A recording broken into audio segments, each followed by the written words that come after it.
Hi అండి. Lalitadevi all in one vlogs. అందరూ ఎలా ఉన్నారు?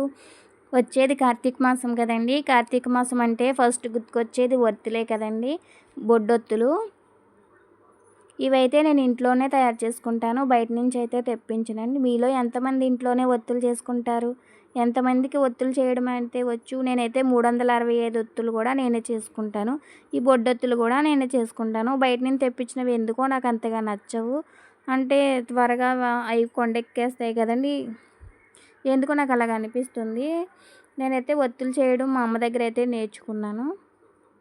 దూదైతే తెప్పించుకుని ఇలాగ దాంట్లోని ఆకులు అవి ఉంటాయి కదండి, అవన్నీ కూడా క్లీన్ చేసేసుకుంటాను. క్లీన్ చేసుకుని దాంట్లో గింజలు కూడా ఉంటాయి, గింజలు కూడా సపరేట్ చేసుకోవాలి. గింజలన్నీ కూడా సపరేట్ చేసేసుకుని దూదినైతే బొడ్డొత్తుల కింద అయితే తయారు చేసుకుంటాను. ఒత్తులన్నీ కూడా చేసుకుని ఒక డబ్బాలో అయితే వేసుకుని పక్కనైతే పెట్టేసుకుంటాను. నాకు ఎప్పుడు వీలైతే అప్పుడు ఆవు నేతిలో అయితే తడిపేసుకుని ఒక బాక్స్లో అయితే వేసి పెట్టుకుంటాను. ప్రతిరోజు గుడికి వెళ్ళినప్పుడు అయితే కొన్ని కొన్ని ఒత్తులు తీసుకుని బాక్స్లో వేసుకుని గుడికి వెళ్ళినప్పుడు అయితే బుట్టలో పెట్టుకుని పట్టుకు వెళ్తాను. మీలో ఎంతమందికి వచ్చండి ఒత్తులు చేయడం? ఛానల్ సబ్స్క్రైబ్ చేసుకోండి, ప్లీజ్ ఒక లైక్ చేయండి.